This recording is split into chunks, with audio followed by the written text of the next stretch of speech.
আমাদের এই কক্সবাজার জেলার টেকনাফ থানার 3 নং ওয়ার্ডের মধ্যে কিছু ভারী বৃষ্টি হয়েছে।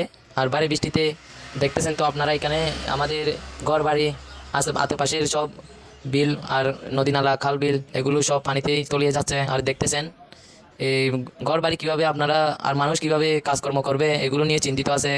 আমাদের কক্সবাজারের এদিকে আমাদের কক্সবাজারের দক্ষিণ দিকে আরও চলে আসতে হবে এইগুলো। আর দেখেন চাচারা কীভাবে কাঁকড়া ধরতেছেন, কাঁকড়া ধরে আর বলতেছে চাচা আমরা কী করবো, আমাদেরকে বলতেছে আমরা কী করবো। আর এইগুলো এখানে তো মাছ উঠতেছে, আমরা মাছ ধরবো। চাচারা এখন খুশি খুশি আনন্দে উল্লাস করতেছে। আর দেখেন ঘরবাড়ির চারিদিকে পানি আর পানি।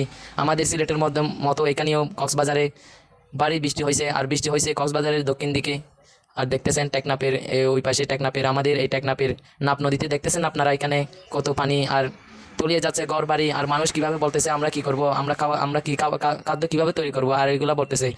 আর এখানে অনেক মাঝিরা আর নদীতে নেমে গেছে। আর ওইখানে থাকতে পারতেছে না, বাড়িতে ঝড় বৃষ্টি, রাত্রে বজ্রপাত হয়েছে। আর রাতে প্রচণ্ড পরিমাণ বৃষ্টি হয়েছে, ভারী বৃষ্টি। আর দেখতেছেন ওই ঘর বাড়ি ভেঙে গেছে, এখানে কিছু ঘর বাড়ি আশেপাশে আমাদের বাসার পাশে আর কি এগুলা দেখতেছেন না আপনারা। এই ঘর বাড়ি কিন্তু অনেকগুলা ভাঙে তলিয়ে যাচ্ছে পানিতে, ঘরের ভিতর পানি ঢুকে গেছে। একটু ভারী বৃষ্টি হয়েছে এই জন্য এগুলো। আর দেখতেছেন আপনাদের সবাইকে চারিদিকে দেখেন, দেখতেছেন আমাদের এই টেকনাফের কক্সবাজারের ওয়াইকং ইউনিয়নের 3 নং ওয়ার্ডের মধ্যে দেখতেছেন আপনারা এগুলো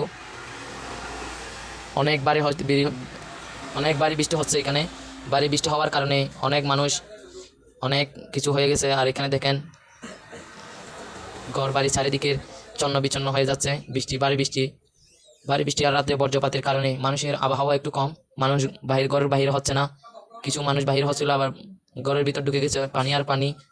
আর দেখেন এটা হলো নাফ নদীর আরও এদিকে পশ্চিম দিকের এখানে রাস্তার পাশ দিয়ে পানি উঠে গেছে এখানে।